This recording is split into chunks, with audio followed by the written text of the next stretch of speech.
Y mañana, aunque no es el día de hoy, mañana la iglesia celebra la fiesta de la Beata Teresa de Calcuta. Así que en este momento que tanta gente quiere difamar el nombre de la Beata Teresa de Calcuta, mañana pues tenemos que darle gracias a Dios por haber levantado una mujer como ella en la iglesia.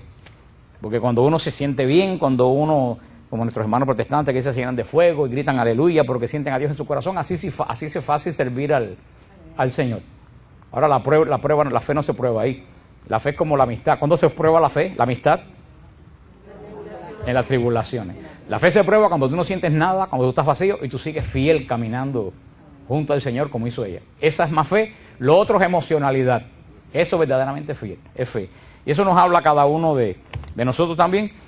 Los que decimos, ay, yo no voy al grupo porque la verdad que no me siento bien. Pues si usted no se siente bien, hoy es cuando de verdad tiene que venir al grupo. O cuando las personas dicen, ay, no voy a misa porque de verdad que no siento nada. Pues ella es la patrona de las personas esas que no sienten. Cuando tú no sientes nada es cuando tú tienes que seguir más a Cristo, porque eso se llama fidelidad. Lo otro muchas veces se llama emocionalidad. Y la emocionalidad es todo lo contrario de la fe.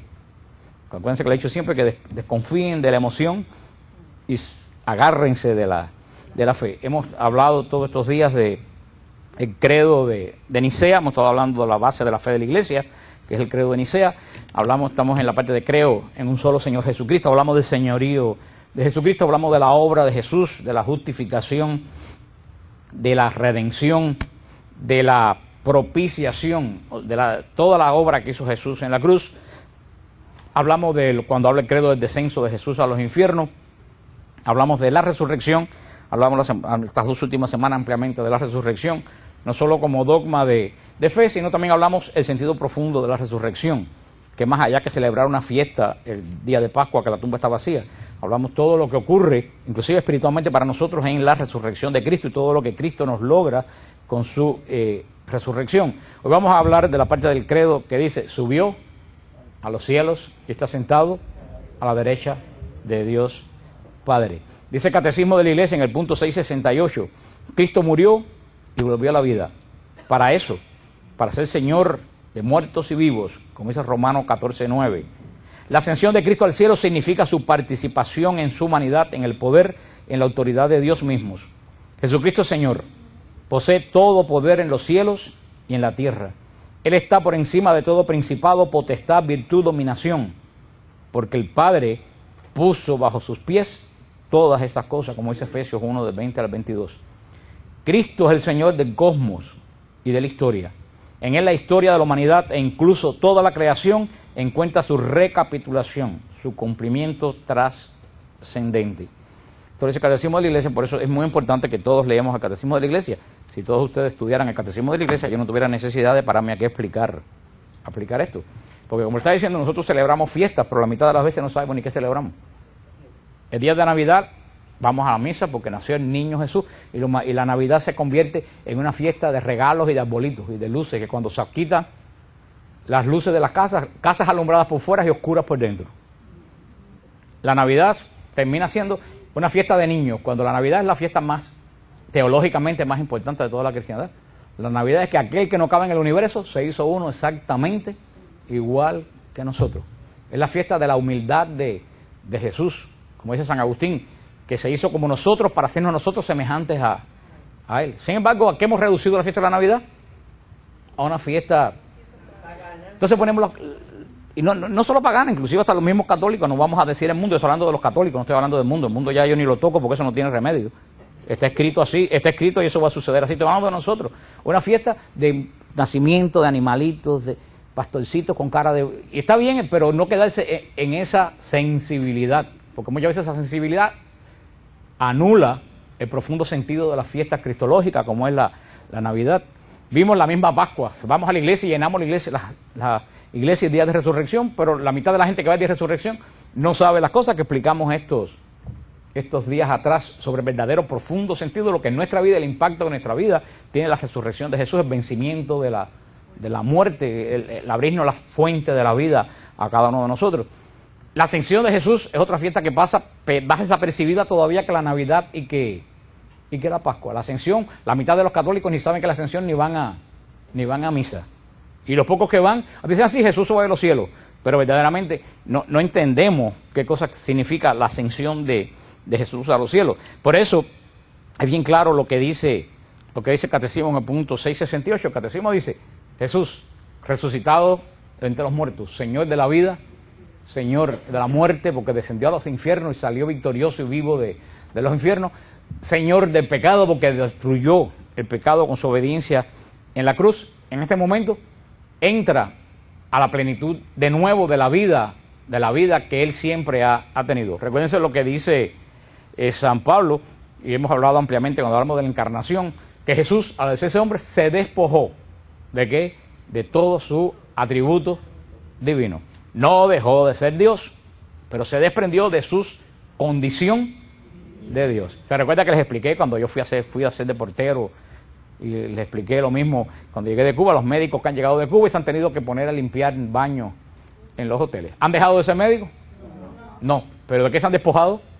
De su condición de médico. Cuando revalidan el título que hacen, vuelven y seguro que los que le decían, oye Pepe, mira que esto que el otro, cuando lo ven, ¿qué le dicen después de ese momento? Doctor. Para que ustedes entiendan que eso fue lo que hizo Cristo. ¿Él dejó de ser doctor ese hombre?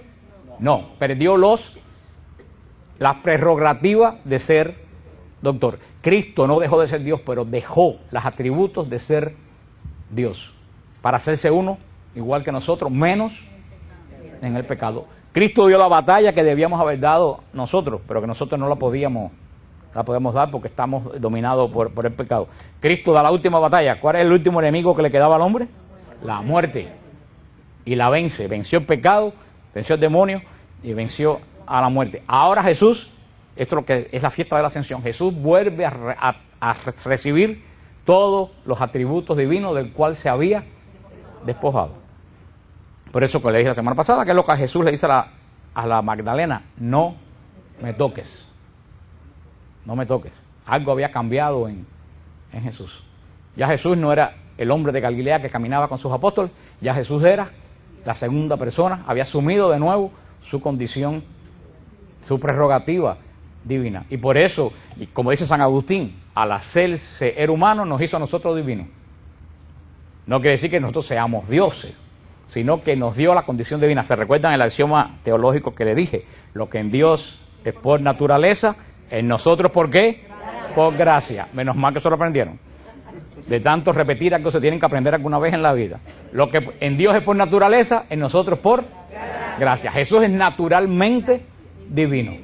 Dios es naturalmente divino. Nosotros nos divinizamos. ¿A través de qué? Por la gracia, a través de la comunión. Cada vez que tú comulgas, tú estás construyendo tu cuerpo espiritual, como nos dijo el Padre Francesco. ¿Qué es lo que quiere decir? Que cuando tú comulgas, tú estás recibiendo ¿de qué? De la divinidad de Jesús. Estás construyendo el cuerpo espiritual con el cual tú vas a resucitar en el último día. Jesús no muere más. Nosotros somos mortales. Nosotros adquirimos la vida eterna, en que la inmortalidad en Dios es por naturaleza. Nosotros adquirimos la inmortalidad por la gracia.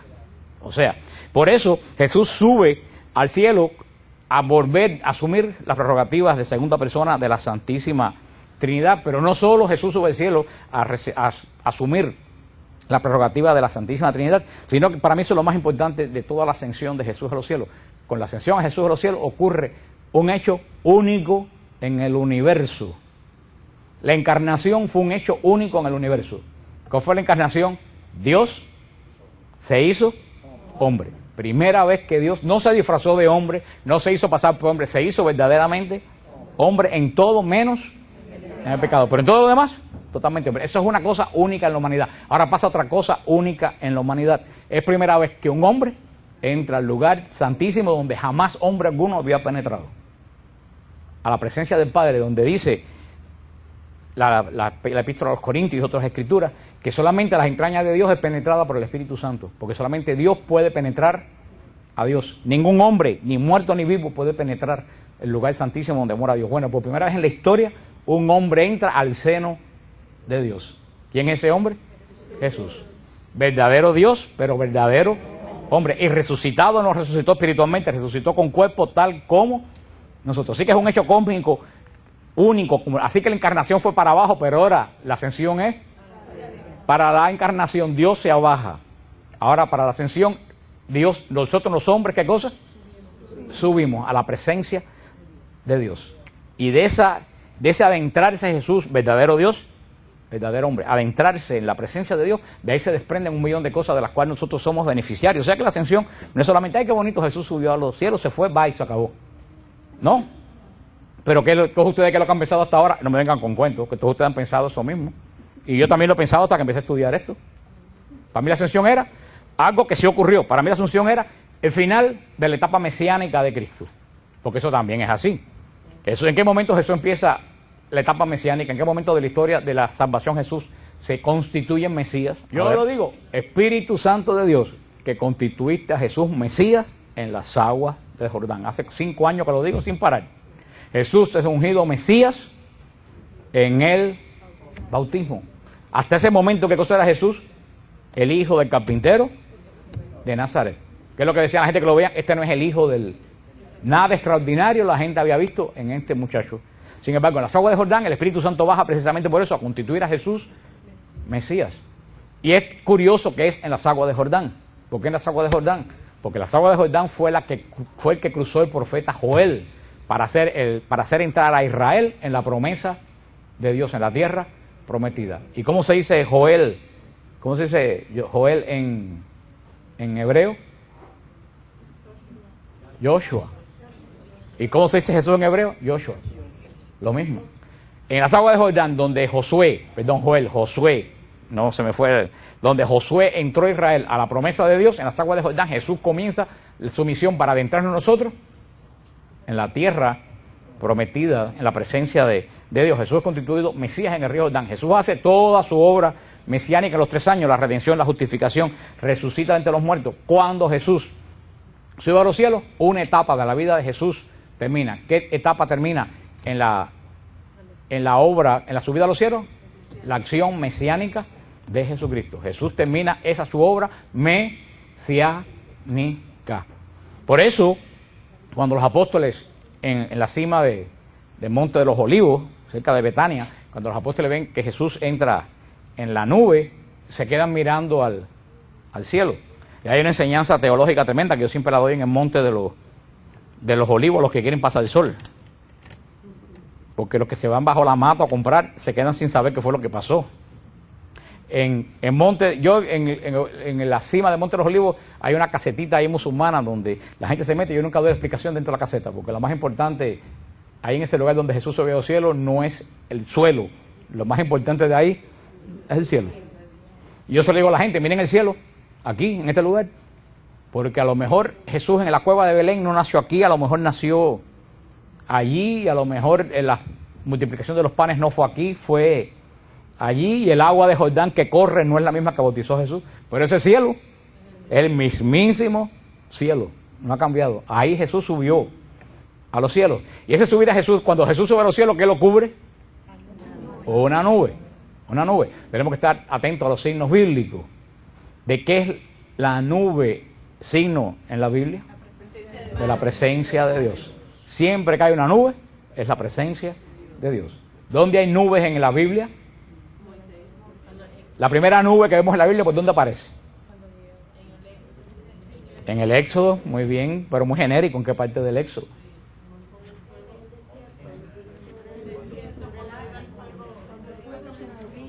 Lo dijo Sara. La nube aparece cuando Dios va en forma de nube delante de Israel. De día es nube que da sombra y de noche fuego que alumbra el camino. Esa es la primera. ¿Qué cosa era esa nube que caminaba delante de Israel? La presencia de Dios que guía a Israel por su tierra. Presencia de Dios. Segunda nube en el Sinaí. Cuando Moisés entra a la nube, que es lo que quiere decir que Moisés entró en la presencia de Dios. Otra nube, cuando bajaba sobre el arca. La presencia de Dios. Otra nube. En el monte Tabor, cuando una nube cubre a Jesús y a los apóstoles. Nube es la presencia de Dios. Por eso cuando Jesús, no es que lo cubra una nube, es que Jesús entra en la nube. Porque si venimos a ver, y es cierto lo que dice el Papa, el cielo no está arriba, ni está abajo, ni está aquí, ni está allá. El cielo es un estado espiritual. El cielo, lo dijo el Papa bien claro, que por ahí los anormales, antes lo que todo lo entiende, porque es el que tiene la facultad de entenderlo todo al revés. Anda, terminan diciendo que el Papa dijo que el infierno no existe. Le dije, pero me ha caído, ningún Papa tiene poder sobre... Si el Papa está para custodiar las Escrituras, ¿cómo un Papa va a decir que el infierno no existe? Es como cuando la gente me llamó escandalizada. ¿Qué hace el Papa Benedicto con un gorro Santa Claus? Y dije, mira, hay que tener algo que escasea mucho hoy en día. ¿Qué cosa es lo que escasea? Sentido común. Si tú no sabes lo que el Papa tiene puesto en la cabeza, ¿qué es lo primero que uno debe hacer? No preguntar, no, los que se callan, no se callen, los que se callan se quedan con la duda para siempre. Preguntar qué es lo que tiene el Papa puesto en la cabeza. Pero antes de preguntar, ustedes tienen que estar seguros que un obispo de Roma jamás se va a poner un gorro de Santa Claus. Eso es algo que no cabe en la cabeza de una persona sensata. Que el Papa de Roma, el obispo de Roma, nada más y nada menos que Benedicto XVI, va a salir a la Plaza de San Pedro con una gorra como si fuera la gente del Salvation Army que se para fuera de Walmart. El Papa salió con una cosa que no me acuerdo cómo se llama ahora, que se ponían los papas de la Edad Media para el frío, que es un gorro así rojo con la borla blanca, pero es un gorro que si ustedes ven la foto de los papas antiguos que están en la iglesia de San Pablo Extramuro, que lo tienen muchas veces, los ponen por ahí, hay muchos papas que se llaman no tiene un nombre extraño, pero tú antes de acusar al Papa de ponerse un gorro Santa Claus, tú por lo menos tienes que tener sentido común de saber que un Papa de Roma no se va a poner un gorro de Santa Claus. Pero la gente se dice, ¿qué hace el Papa con un gorro de Santa Claus? Por eso tenemos que tener sentido común y preguntar, y antes de asumir, preguntar. En otras palabras, antes de echar a andar la lengua, conectar el cerebro. Hay personas que echan a andar la lengua y no conecta el cerebro, como Pedro antes de Pentecostés. Pero en este caso, cuando Jesús entra, el Papa no dijo, perdón, de que no había infierno, el Papa dijo que el infierno, el cielo y el purgatorio es una realidad espiritual. Y es cierto, porque ¿qué cosa va al infierno? ¿El cuerpo? ¿Qué es lo que va? El alma. ¿Qué es lo que va al cielo? Nuestro cielo no está como el de los mormones en una estrella por ahí, Plutón, en una estrella que dicen ellos que es el cielo. El cielo, el infierno y el purgatorio es un estado espiritual. Pero que sea espiritual no quiere decir que no exista. Porque los ángeles son espirituales. ¿Existen o no existen? Pues claro que existen. Pero la gente todo lo entiende al revés. Por eso Jesús no sube ni baja porque el cielo no está arriba. Ahora, en esto que Jesús hace de meterse, Jesús no es que subió al cielo, es que se metió en la nube. ¿Qué es lo que quiere decir? A los que se quedaron. Para que nosotros esos signos no los conocemos, pero los judíos conocían perfectamente que la nube quiere decir la presencia de Dios. ¿Qué es lo que quiere decir cuando Jesús se mete en la nube? Quiere decir que Jesús entró a la presencia de Dios. Eso es lo que quiere decir eso. Penetra en la presencia de Dios y ya los apóstoles no lo ven más. ¿Qué es lo que quiere decir? Terminó la obra mesiánica de Jesús.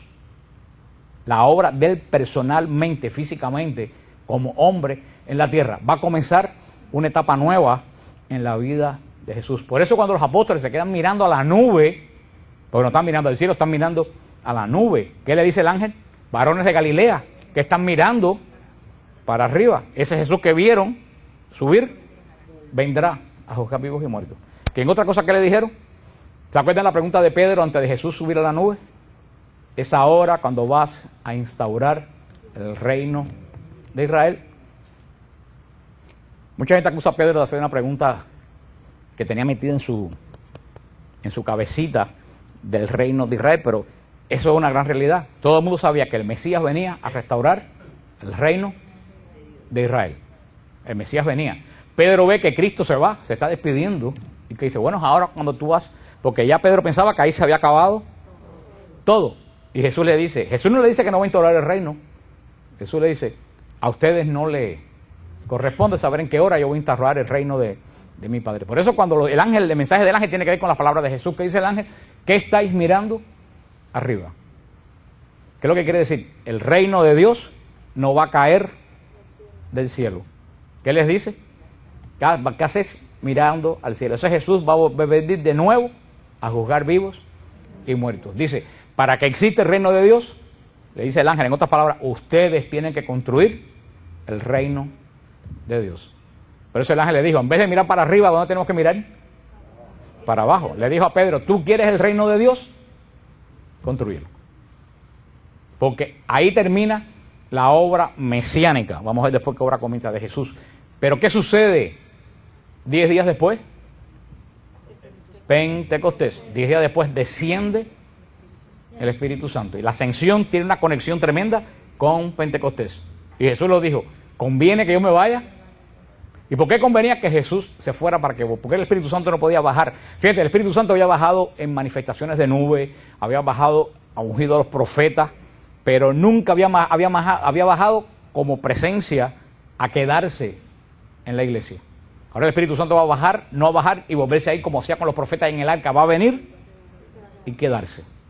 ¿Por qué tenía que irse Jesús para que el Espíritu Santo viniera? A ver, puro sentido común. Para continuar ahora, suelto, pero podía haber venido, Jesús podía verlo. Fíjate que Jesús da el Espíritu Santo a los apóstoles cuando dice, reciban el Espíritu Santo.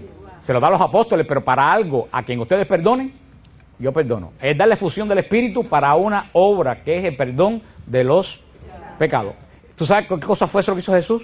Lo que pasa con nosotros cuando recibimos el Espíritu Santo. Fue una fusión del Espíritu Santo. ¿Para quién? Para los apóstoles. Cuando uno pasa un seminario en el Espíritu y oran sobre ti, tú recibes esa misma fusión del Espíritu Santo. Ya no para perdonar los pecados, sino para que tú te transformes en hombre y mujer espiritual. Por eso que todo el mundo debe pasar, aunque no seas carismático, y eso lo decía la Madre Angélica continuamente, que es monja de Clarisa. Ella decía, todo que esté católico debe pasar el seminario en el Espíritu y recibir el Espíritu Santo, aunque pertenezca a la Legión de María. Porque una persona que no ha recibido el Espíritu Santo no puede reconocer la paternidad de Dios y no puede reconocer el señorío de Jesucristo ni entender las Escrituras. Aunque te bautizado. Ay, hija, pero mira cuántos bautizados en la iglesia que no entienden nada. Ustedes mismos no entendían absolutamente nada cuando leían la Biblia. ¿Cuánta gente oye decir, ay, estudio la Biblia y no entiendo nada? Porque no has recibido el Espíritu Santo, que es el Señor del entendimiento.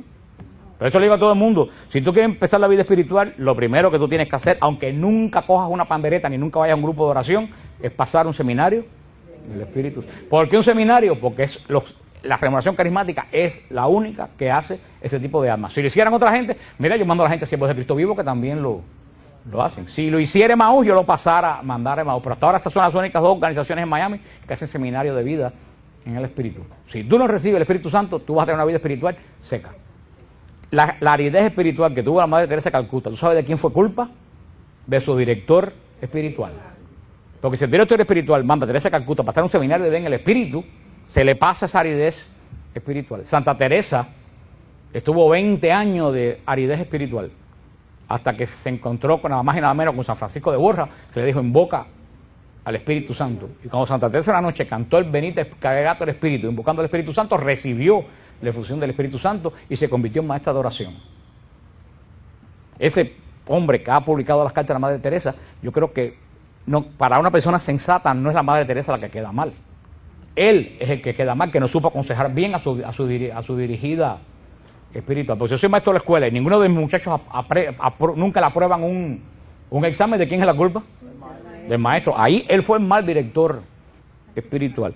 Pero necesitamos el Espíritu Santo desciende sobre la iglesia cuando se va Jesús. ¿Por qué? Por sencilla razón, que si en la tierra, en el mundo, hay dos personas de la Trinidad, el cielo estuviera aquí abajo. Nada más que quedar el Padre en el cielo estuviera aquí abajo. No pueden haber la mayoría de las personas de Dios pueden estar en la tierra hasta el momento que baje ya sí Jesús y el Espíritu Santo, que va a ser el final de los tiempos. Por eso Jesús se va a hacer la misión. Ahora va a comenzar Jesús la misión. ¿Qué misión comienza Jesús? La que hemos hablado incesantemente en este ministerio. Comienza la mediación. Jesús sube a los cielos y entra en el santuario celestial constituido como sumo sacerdote de la nueva alianza.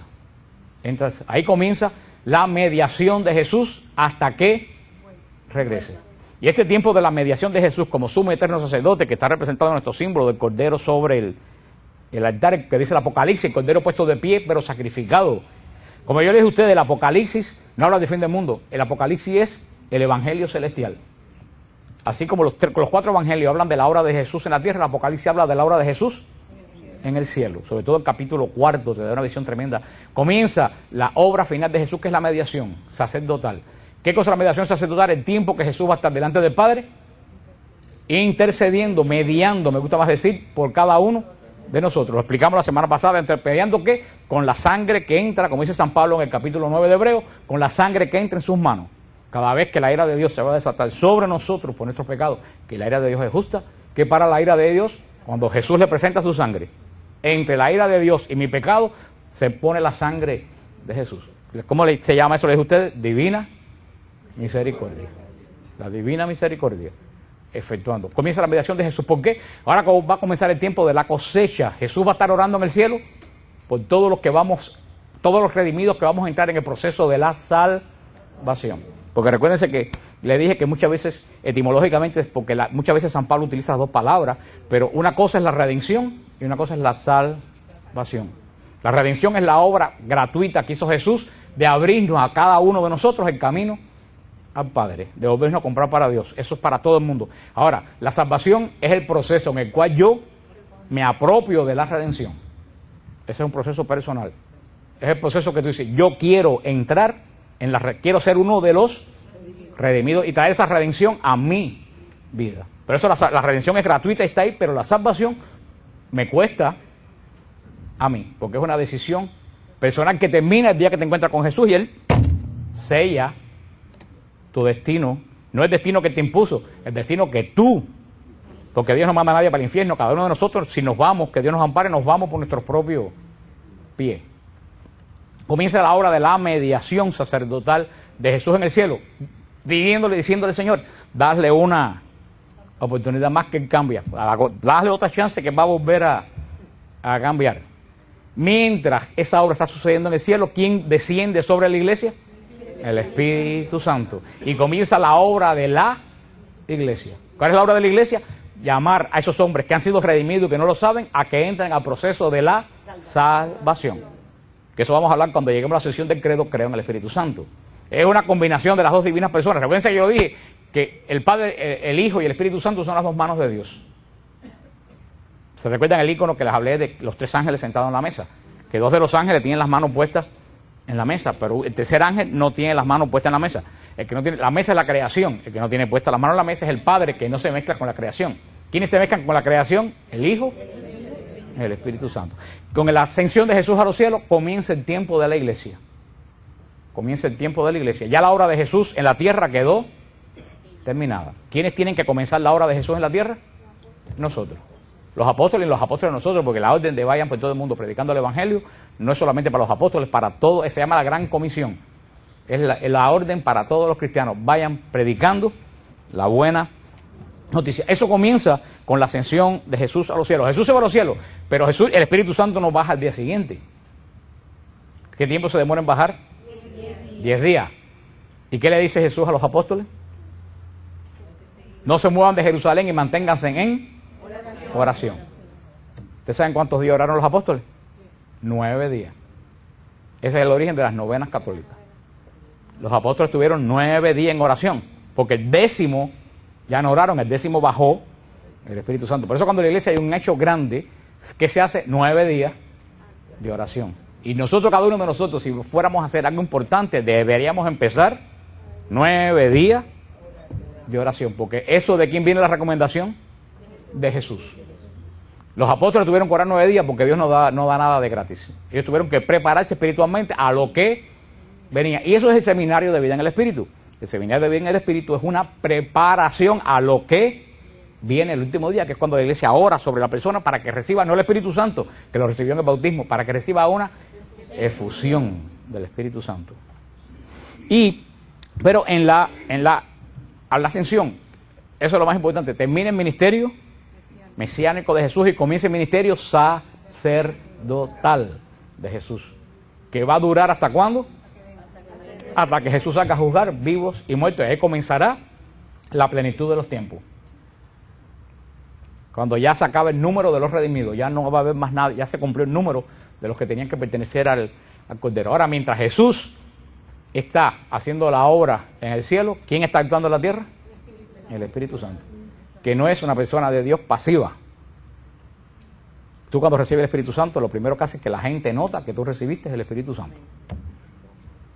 Si en tu trabajo nadie ha notado que tú estás diferente porque tú todavía no lo has recibido. Porque cuando una persona recibe el Espíritu Santo, se nota. Santa Teresa decía, ser cristiano es contagioso. Donde hay un verdadero cristiano, la gente que los rodea se contagian de cristianismo. Si donde tú estás, nada más que hay chisme y pelea, tú no has recibido todavía el Espíritu Santo. Por mucho golpe pecho, mucha Biblia que rompa. Pasa un seminario de vida en el Espíritu. Pero esa obra de Jesús en el cielo no está desconectada de la tierra. Porque Jesús, a pesar que el Espíritu Santo está entre nosotros, moviéndonos a la obra de la... Fíjense, toda la obra del Espíritu Santo, y lo vamos a ver cuando estemos en el Espíritu Santo, es la construcción del reino de Dios. Para eso nos capacita cada uno de nosotros con los dones y los carismas. Para que construyamos los dones y los carismas, lo vamos a ver cuando lleguemos al Espíritu Santo, no son para nosotros, es para construir el reino de Dios. Pero la obra sacerdotal de Jesús en el cielo no está aislada de nosotros. ¿Cómo se une la obra sacerdotal de Jesús en el cielo con la iglesia? Con la Eucaristía. Si Jesús no sube a los cielos, tampoco hubiera habido Eucaristía. Así que la ascensión no solo es el final de la obra mesiánica de Jesús, ni el comienzo de la función sacerdotal de Jesús, sino que es también el comienzo de la obra eucarística de Jesús. Porque regresa cuando estudiamos la Pascua Eterna, Jesús está en el cielo ministrando como sumo sacerdote, pero se une a la iglesia a través del sacramento del altar de la Eucaristía. El que no la pasó puede comprar el tape o puede verlo en el website si lo es, si lo quiere leer. Dice la iglesia en el punto 669, como Señor, Cristo es también la cabeza de la iglesia, que es su cuerpo, elevado al cielo y glorificado, habiendo cumplido así su misión, permanece en la tierra en su iglesia. La redención es la fuente de la autoridad de Cristo, en virtud del Espíritu Santo. Y dice, desde la ascensión el designio de Dios ha entrado en su consumación. Estamos en la última hora. Esto es muy importante lo que dice la iglesia en el punto 670. Desde la ascensión el designio de Dios ha entrado en su consumación. Estamos ya en la última hora. El final de los tiempos comienza cuando Jesús sube a los cielos. Que el ángel dice, ese que vieron subir, regresa. A partir de ahí es como cuando el challenge va a subir. Cuando un cohete se va a subir, que es lo que empieza la cuenta regresiva. ¿Comienzan por uno? No. 1999, 998, 997 y así. Cuando Jesús sube a los cielos, comienza la cuenta regresiva de su regreso a la tierra. Por eso la subida de Jesús a los cielos marca el comienzo de los últimos tiempo. Ya no estamos en el tiempo de la redención, ya no estamos en el tiempo de la salvación, estamos en los últimos tiempos, porque Jesús consumó su obra mesiánica y solamente queda que la cosecha se termine. Recuérdense lo que dijo Jesús, cuando le dijeron vamos a arrancar la hierba, que habían sembrado cizaña, dijo no, porque arrancando la cizaña pueden arrancar la hierba buena. ¿Qué dijo Jesús muy sabiamente? Que le dice el sembrador, esperen que la hierba crezca. Ay, eso es un llamado a los desesperados. Yo antes era, yo solo que el Señor me ha cambiado mucho en eso, pero antes era muy desesperado. Y mucha gente se desespera porque quiere sembrar, recoger y comer. Y hay mucha gente desesperada que quiere hacer las cosas ya. Y acuérdense la frase norteamericana que yo creo que resume más el Evangelio. Easy come, easy go. Lo que viene fácil, se va fácil. Esas conversiones repentinas. ¡Ay, yo acepto a Jesús como Señor y Salvador y soy salvo! Easy come, easy go. Son como los fuegos artificiales del 4 de julio. Mucha bulla y muchas luces y a los 2 segundos no hay nada. Los desesperados del Evangelio, ¿qué querían hacer? Y tenían una buena intención, ¿qué es lo que querían hacer? Arrancar. Ay, pero a veces las buenas intenciones hacen daño. Querían arrancar la mala hierba, pero Jesús dijo, tengan cuidado porque van a arrancar la buena. Espera a que... Eso nos parece muy bonito, pero si tú sabes que en tu campo hay sembrado hierba mala y tú tienes que esperar 9, 10, 12 meses, no es fácil. Pero dice Jesús, cuando crezcan tú vas a poder ver cuál es mala y cuál es buena. O sea, la cizaña y el trigo ya se va a reconocer cuál es cizaña y cuál es trigo. Hace 100 años atrás, 200 años atrás, era muy difícil reconocer qué cosa es cizaña y qué cosa es trigo. Pero mientras más pasa el tiempo, en la iglesia, en la familia, en el trabajo, en la sociedad, tú te das cuenta quién es cizaña y quién es trigo. En la misma iglesia, yo nada más que hablo 2 palabras con una persona y ya yo sé si es cizaña. ¿Qué cosa hace la cizaña? La cizaña se come las vitaminas de la planta buena y la ahoga. ¿Cuánta gente en la iglesia que lo único que hacen es ahogar a los que quieren seguir a Dios? ¿Y cuánta gente en la familia que lo único que quiere es ahogar a los que tienen buenas intenciones? Y en el trabajo, hermano, ya tú ves en el televisor y ya la cizaña no se esconde. ¿Por qué la cizaña no se esconde? Porque creció, ya no se puede esconder. Al crecer se ve. Por eso tú pones un canal de televisión y enseguida tú ves el locutor, el comentarista, si es cizaña o si es... Ya la cizaña se está viendo. ¿Eso es lo que quiere decir? Que ahorita, ese ahorita de Dios pueden ser 1000 años. No vayan a decir que yo dije ahora que mañana va a venir Cristo. Parece que para Dios un día es como 1000 años y 1000 años como un día. ¿Pero qué quiere decir? Que los tiempos se han acortado. Porque ya la cizaña, hace 20 años era muy difícil decir, fulano es cizaña o tal comentarista no sirve. Pero ya tú sabes, tú pones CNN o tú pones lo que sea y ya tú sabes quién es pura cizaña. Y por eso la palabra está bien puesta en la calle cuando dice fulano está metiendo cizaña.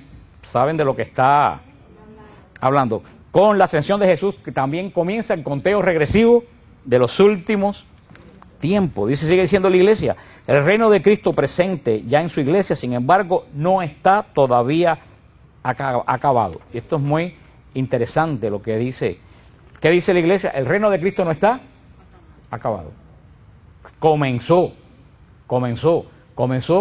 con la venida del Espíritu Santo, el día de Pentecostés, que es producto de ¿qué? De la ascensión de Jesús a los cielos. Comenzó, pero no está acabado, no está terminado. Fíjate, muchas veces que yo hablo con los judíos que voy a Jerusalén, los judíos me dicen, no, pero Jesús no puede ser el Mesías porque la Biblia dice que cuando se terminen los tiempos, los muertos van a resucitar. Y todos los muertos envueltos a los olivos están todavía muertos. Le digo, pero que ustedes no entienden que la obra de Jesús todavía no está. Que cuando Jesús venga al final de los muertos, ¿qué va a pasar? La resurrección de los muertos. Ahí va a terminar la obra de Jesús. Por eso que los muertos no resucitaron. Es lo que los judíos no entienden, que la obra de Jesús comenzó, pero aún está andando el tiempo de la redención, el tiempo de la construcción del reino. Por eso que dice que está comenzado, pero no está acabado. Y mira lo que dice la iglesia, que interesantemente en el catecismo. Este reino, el reino de Dios que estamos construyendo nosotros. Porque tenemos que saber diferenciar entre el reino de Dios y el reino de los cielos. Son dos cosas diferentes. El reino de los cielos es el lugar donde llegan las almas de los que ya cumplieron el término y entraron ya. El reino de Dios lo componen los que están allá y los que estamos acá. ¿Quiénes entran al reino? Jesús lo dijo, en el reino de Dios están los que hacen la voluntad de mi Padre. Desde que tú comienzas en tu vida a tratar de hacer la voluntad de Dios, ya tú empiezas a entrar en el reino de Dios. Por eso vemos que hay gente en la iglesia que está en la iglesia, pero no está en el reino de Dios, porque no hacen la voluntad de Dios. Como le he dicho en la Biblia, dice, son adoradores, pero no son siervos. ¿Quiénes son los adoradores? Los que van el domingo y van de buena voluntad, adoran a Dios el domingo, pero ¿cuándo vuelven a adorar a Dios? El próximo domingo. Un siervo no es part-time, un siervo es full-time. Entonces esa gente es buena gente, pero van a adorar a Dios como los budistas van a adorar a Buda y como otros paganos van a adorar a su Dios. ¿Se limitan a qué? Adorar. Dios pide más que nosotros. Dios no pide adoradores. No solo pide adoradores. ¿Pide qué cosa? Siervo. ¿Qué cosa es siervo? El que va el domingo a misa a adorar y a cargar las pilas para ser siervo durante toda la semana. El siervo vive haciendo la voluntad de Dios y eso es lo que va a hablar el Padre Francesco en el retiro de diciembre, que por lo que veo ese retiro va a conmover los cimientos del cielo y de la tierra, porque no sé qué vamos a hacer con tanta gente. Yo pienso llevar un látigo, porque ese barullo de gente ahora sí no va a permitir que nadie hable. No, eso se va a imponer en este retiro, porque cuando somos 60, bien, pero cuando son 100 y pico, no puede y no voy a permitir. Y voy a ser implacable en eso. Como hacen los monjes del desierto Cristo, del monasterio Cristo en el desierto, en Arizona, que no tienen luz eléctrica, ni agua corriente, ni nada. Es un monasterio tremendo, trapense, de Arizona. En el website de ellos dicen, a las 9 de la noche comienza el gran silencio, donde no se puede hablar ni en los cuartos. El que hable va a ser invitado amablemente a abandonar el monasterio. Así que cójanse, yo voy a coger el que se ponga a chacharear en el monasterio, va a ser invitado amablemente a coger la carretera y averiguar cómo viene para acá. Y como lo voy a avisar, no hay su. Y si hacen el flyer, Mildred, si tú haces el flyer o haces lo que le vas a mandar a la gente, le pones bien claro. El que esté hablando innecesariamente va a ser invitado amablemente a abandonar el monasterio por sus propios medios. Guerra avisada, Y como está en el flyer, no me pueden poner un su. Así que, cubierto, porque los hijos de la luz tienen que ser astutos como los hijos de las tinieblas. Así que, pero por eso, hermano,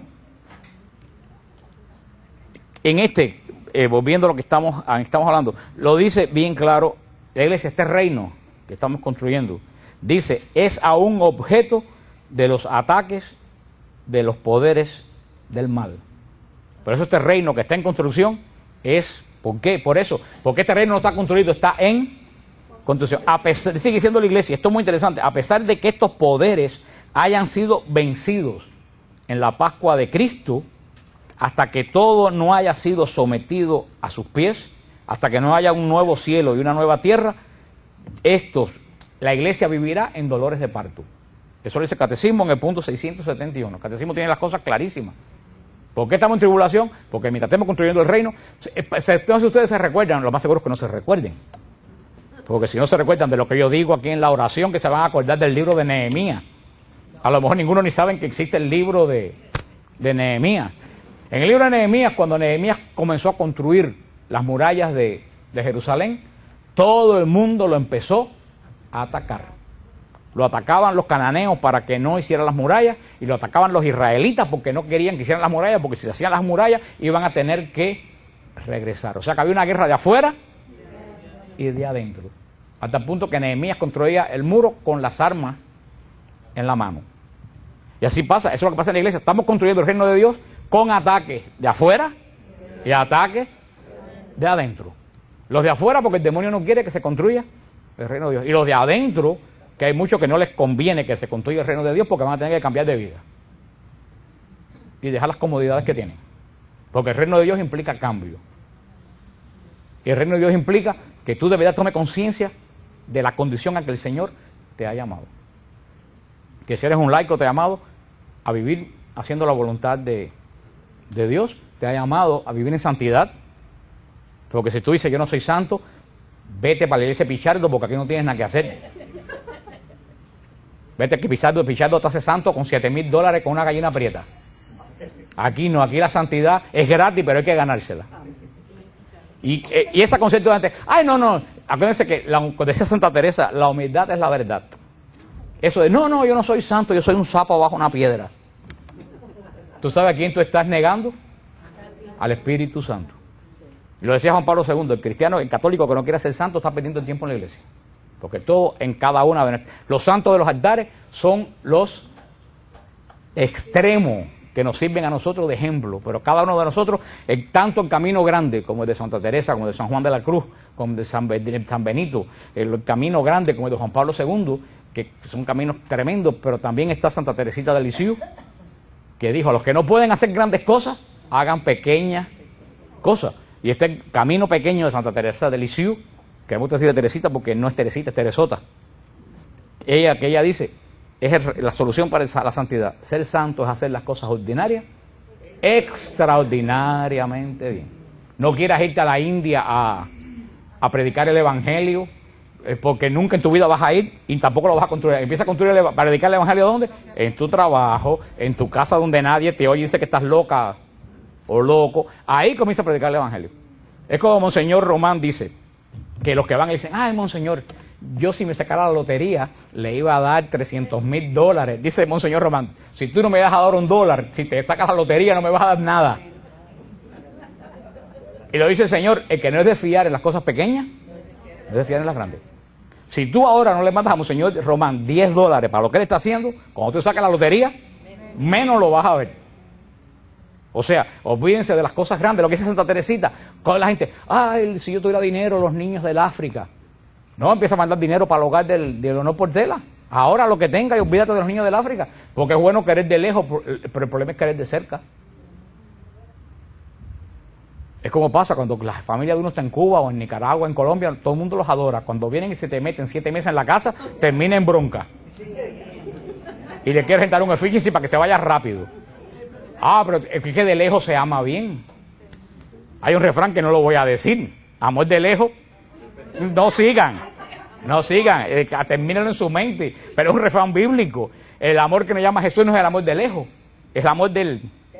Ese, el amor de aquí, desde ahora, ese es el que cuesta trabajo amar. Y eso es lo que dice el catecismo de la iglesia. Mientras estamos construyendo el reino, el demonio va a estar atacándonos. ¿Para qué? Para que cada persona que cae es una piedra del reino que deja un hueco de afuera. Y están los de adentro que no quieren, tanto laicos como sacerdotes, que no quieren que el reino se construya porque tienen que cambiar de vida.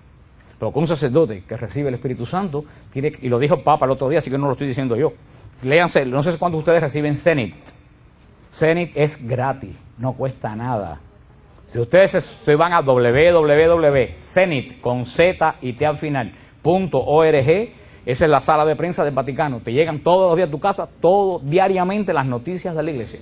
Y hoy salió una entrevista de Benedicto XVI con los sacerdotes de Italia que le hicieron preguntas que no tiene desperdicio. Y un sacerdote le preguntó, y yo guardé eso porque le preguntó, nosotros los pastores que tenemos que estar metidos en problemas administrativos y en problemas que... Y el Papa le dijo, un pastor no está para guardarle el dinero a las ovejas. Un pastor está para cuidar que el lobo no se coma las ovejas. Y ese es el gran problema que tenemos en Estados Unidos, que nuestros pastores se han convertido en administradores. Y se pasa la vida entera pensando con qué voy a pagar el mortgage, con qué voy a pagar la escuela, con qué voy a pagar, y las almas perdiéndose.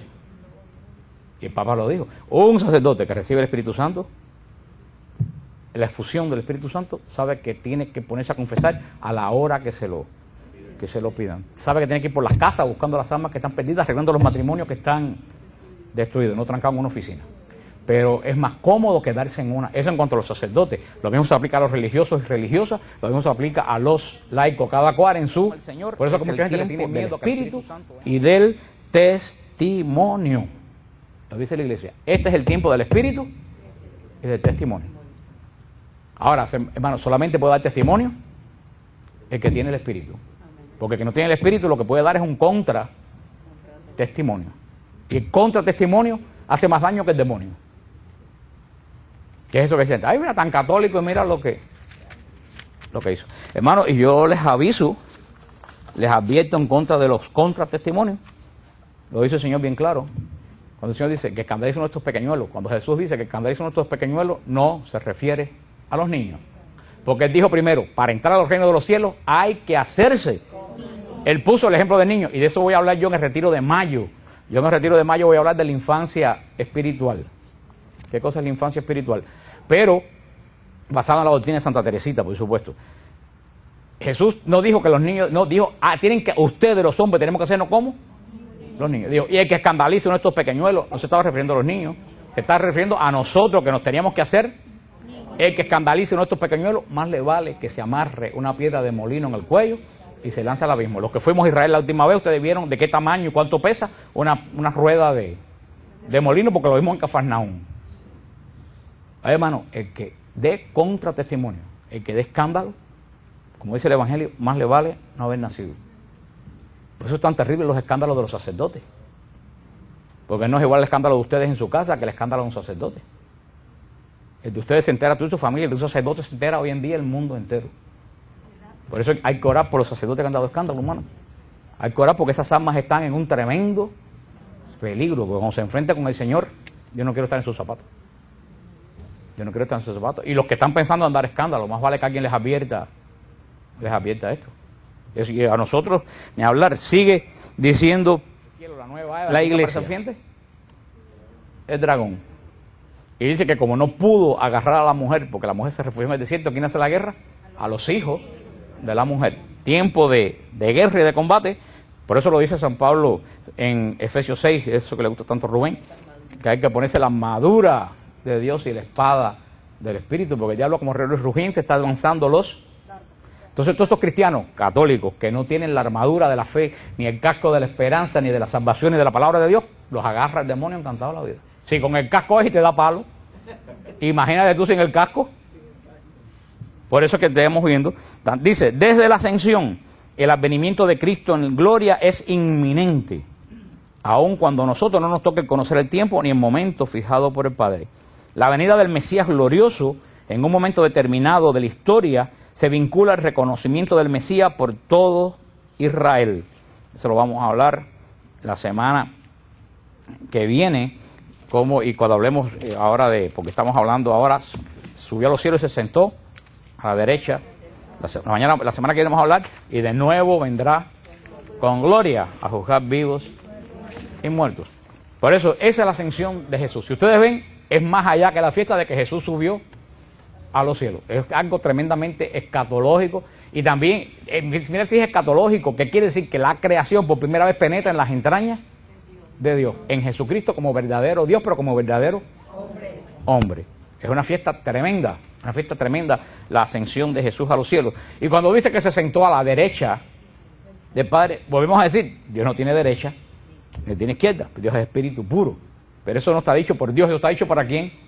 Para que nosotros entendamos algo. ¿Qué es lo que quiere decir? Que se sentó a la derecha, en Israel y en el reino de Davídico y en todo el que se sentaba a la derecha del rey, era la persona más importante.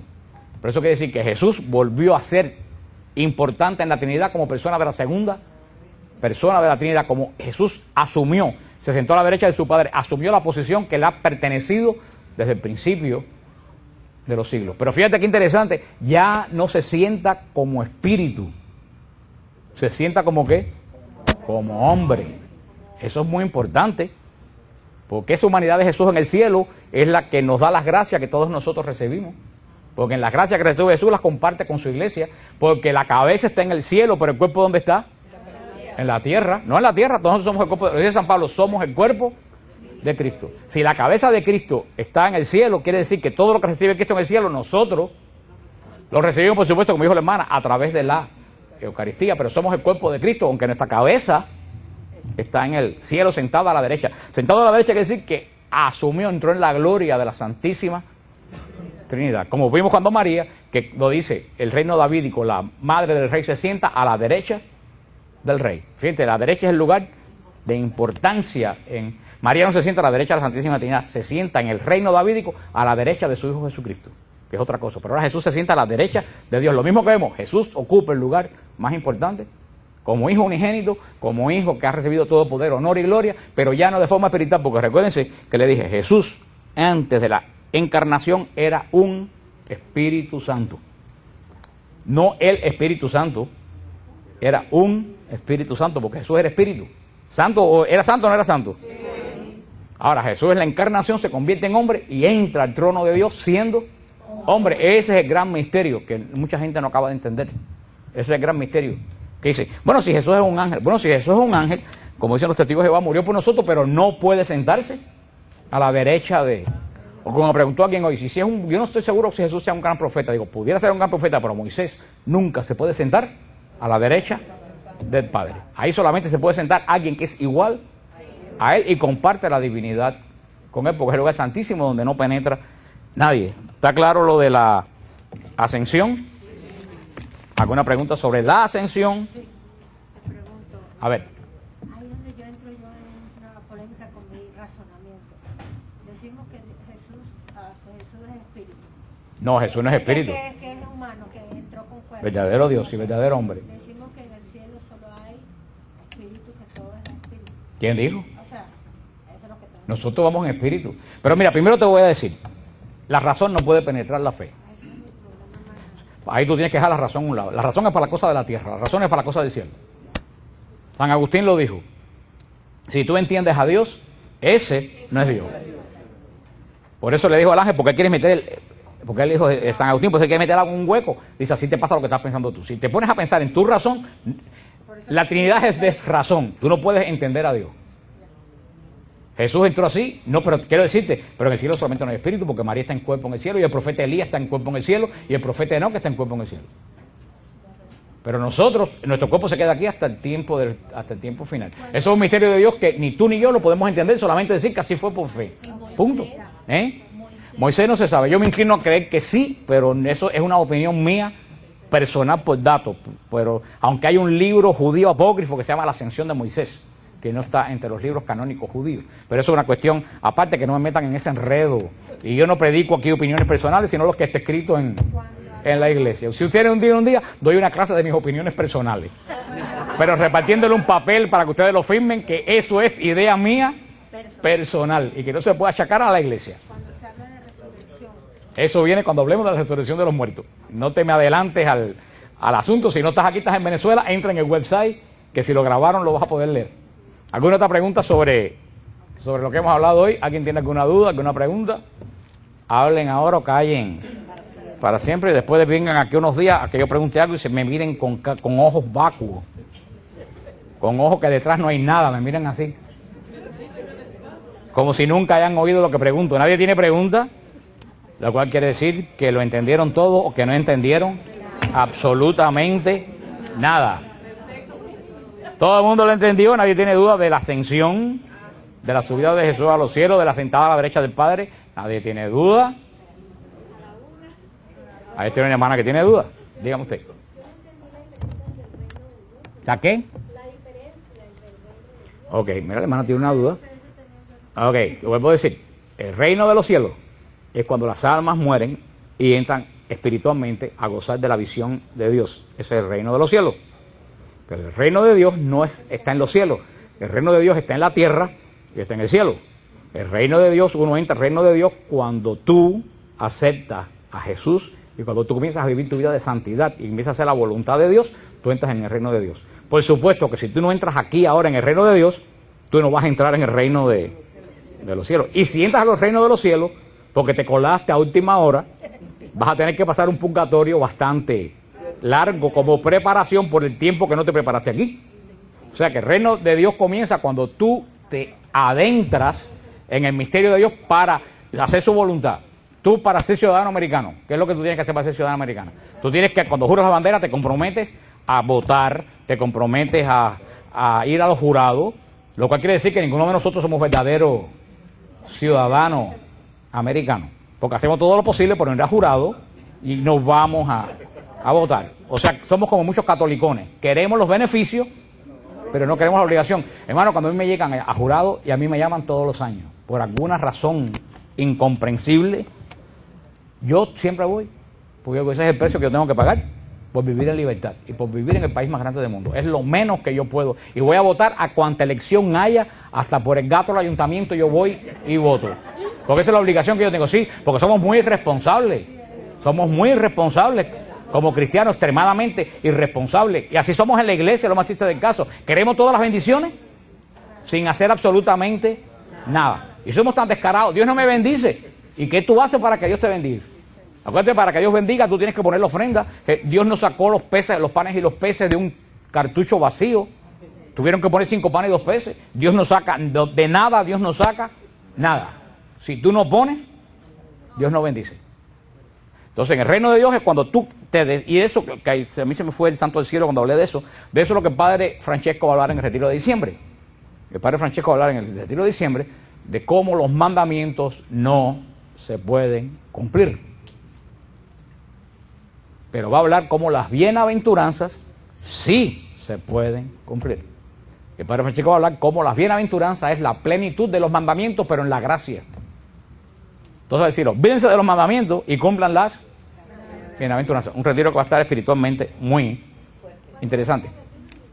Ay, hermana, yo creo que ha llegado un poquito tarde, porque de 80 personas tenemos 150.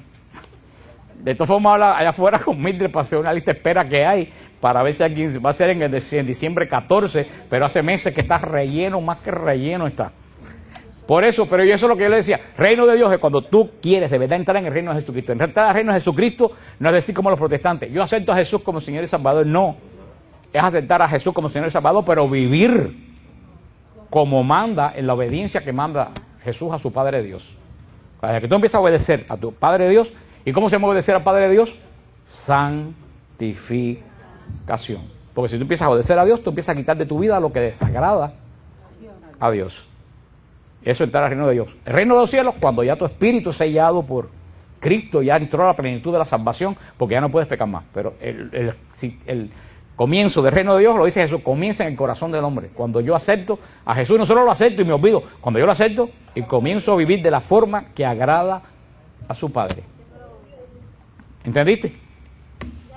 ¿Alguna otra pregunta? Hay tantas dudas porque la gente son tan estúpida que no preguntan. Algo había cambiado en Jesús.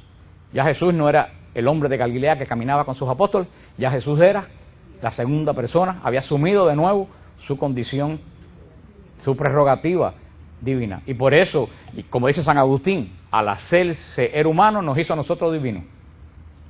No quiere decir que nosotros seamos dioses, sino que nos dio la condición divina. ¿Se recuerdan el axioma teológico que le dije? Lo que en Dios es por naturaleza, en nosotros ¿por qué? Gracias. Por gracia. Menos mal que eso lo aprendieron.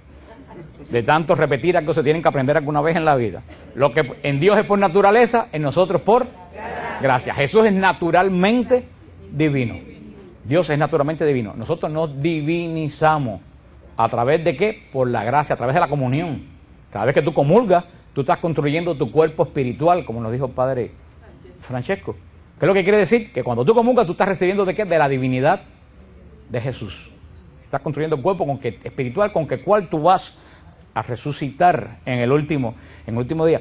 Jesús no muere más, nosotros somos mortales, nosotros adquirimos la vida eterna, en que la inmortalidad en Dios es por naturaleza, nosotros adquirimos la inmortalidad por la gracia.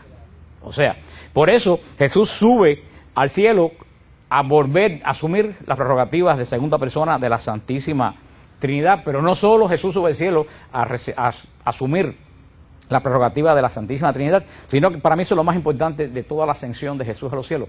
Con la ascensión a Jesús a los cielos ocurre un hecho único en el universo. La encarnación fue un hecho único en el universo. ¿Cuál fue la encarnación?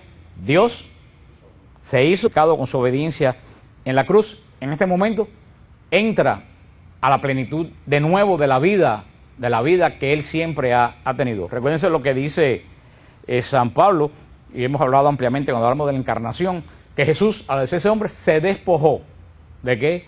De todo su atributo divino. No dejó de ser Dios, pero se desprendió de su condición de Dios. ¿Se recuerda que les expliqué cuando yo fui a ser de portero? Y les expliqué lo mismo cuando llegué de Cuba, los médicos que han llegado de Cuba y se han tenido que poner a limpiar baños en los hoteles. ¿Han dejado de ser médicos? No. ¿Pero de qué se han despojado? De su condición de médico. Cuando revalidan el título que hacen, vuelven y seguro que los que le decían, oye Pepe, mira que esto que el otro, cuando lo ven, ¿qué le dicen después de ese momento? Doctor. Para que usted entienda que eso fue lo que hizo Cristo. ¿Él dejó de ser doctor ese hombre? No, perdió la prerrogativa de ser doctor. Cristo no dejó de ser Dios, pero dejó los atributos de ser Dios para hacerse uno igual que nosotros, menos en el pecado. Cristo dio la batalla que debíamos haber dado nosotros, pero que nosotros no la podíamos dar porque estamos dominados por el pecado. Cristo da la última batalla. ¿Cuál es el último enemigo que le quedaba al hombre? La muerte. Y la venció el pecado, venció el demonio y venció a la muerte. Ahora Jesús, esto es lo que es la fiesta de la ascensión, Jesús vuelve a recibir todos los atributos divinos del cual se había despojado. Por eso que le dije la semana pasada, que es lo que Jesús le dice a la Magdalena, no me toques, no me toques. Teológicamente más importante de toda la cristiandad. La Navidad es que aquel que no cabe en el universo se hizo uno exactamente igual que nosotros.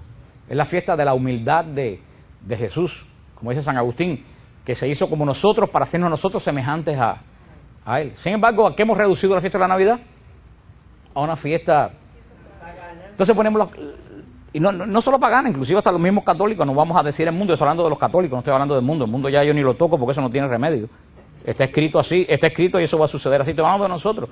Una fiesta de nacimiento, de animalitos, de pastorcitos con cara de... Y está bien, pero no quedarse en esa sensibilidad, porque muchas veces esa sensibilidad anula el profundo sentido de las fiestas cristológicas, como es la Navidad. Vimos la misma Pascua, vamos a la iglesia y llenamos la iglesia el día de resurrección, pero la mitad de la gente que va el día de resurrección no sabe las cosas que explicamos estos días atrás sobre el verdadero profundo sentido de lo que en nuestra vida, el impacto de nuestra vida tiene la resurrección de Jesús, el vencimiento de la muerte, el abrirnos la fuente de la vida a cada uno de nosotros.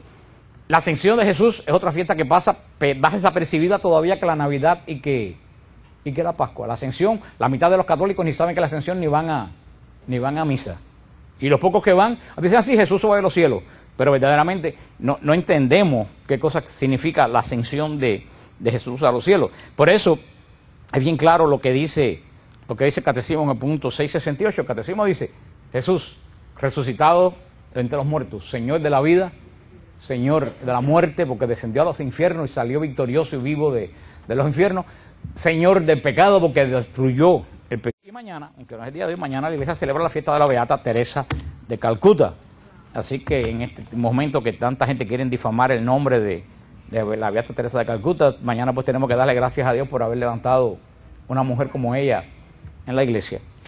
Porque cuando uno se siente bien, cuando uno, como nuestros hermanos protestantes que se llenan de fuego y gritan aleluya porque sienten a Dios en su corazón, así es fácil servir al Señor. Ahora la fe no se prueba ahí. La fe es como la amistad. ¿Cuándo se prueba la fe? La amistad en las tribulaciones. La fe se prueba cuando tú no sientes nada, cuando tú estás vacío y tú sigues fiel caminando junto al Señor como hizo ella. Esa es más fe. Lo otro es emocionalidad. Eso verdaderamente es fe. Y eso nos habla a cada uno de nosotros también, los que decimos: ay, yo no voy al grupo porque la verdad que no me siento bien. Pues si usted no se siente bien, hoy es cuando de verdad tiene que venir al grupo. O cuando las personas dicen: ay, no voy a misa porque de verdad que no siento nada. Pues ella es la patrona de las personas esas que no sienten. Cuando tú no sientes nada es cuando tú tienes que seguir más a Cristo, porque eso se llama fidelidad. Lo otro muchas veces se llama emocionalidad. Y la emocionalidad es todo lo contrario de la fe. Acuérdense que le he dicho siempre que desconfíen de la emoción y agárrense de la fe. Hemos hablado todos estos días del credo de Nicea, hemos estado hablando de la base de la fe de la iglesia, que es el credo de Nicea. Estamos en la parte de creo en un solo Señor Jesucristo, hablamos del señorío de Jesucristo, hablamos de la obra de Jesús, de la justificación, de la redención, de la propiciación, toda la obra que hizo Jesús en la cruz. Hablamos cuando habla el credo del descenso de Jesús a los infiernos, hablamos de la resurrección, hablamos estas 2 últimas semanas ampliamente de la resurrección, no solo como dogma de fe, sino también hablamos el sentido profundo de la resurrección, que más allá que celebrar una fiesta el día de Pascua, que la tumba está vacía, hablamos todo lo que ocurre, inclusive espiritualmente para nosotros, en la resurrección de Cristo y todo lo que Cristo nos logra con su resurrección. Hoy vamos a hablar de la parte del credo que dice: subió a los cielos y está sentado a la derecha de Dios Padre. Dice el Catecismo de la Iglesia en el punto 668, Cristo murió y volvió a la vida. Para eso, para ser Señor de muertos y vivos, como dice Romanos 14:9. La ascensión de Cristo al cielo significa su participación en su humanidad, en el poder, en la autoridad de Dios mismos. Jesucristo Señor posee todo poder en los cielos y en la tierra. Él está por encima de todo principado, potestad, virtud, dominación, porque el Padre puso bajo sus pies todas estas cosas, como dice Efesios 1, del 20 al 22.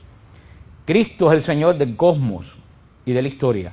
En Él la historia de la humanidad e incluso toda la creación encuentra su recapitulación, su cumplimiento trascendente. Entonces el Catecismo de la Iglesia, por eso es muy importante que todos leamos el Catecismo de la Iglesia. Si todos ustedes estudiaran el Catecismo de la Iglesia, yo no tuviera necesidad de pararme aquí a explicar esto. Porque como está diciendo, nosotros celebramos fiestas, pero la mitad de las veces no sabemos ni qué celebramos. El día de Navidad vamos a la misa porque nació el niño Jesús y la Navidad se convierte en una fiesta de regalos y de arbolitos y de luces, que cuando se quitan las luces de las casas alumbradas por fuera y oscuras por dentro. La Navidad termina siendo una fiesta de niños, cuando la Navidad es la fiesta más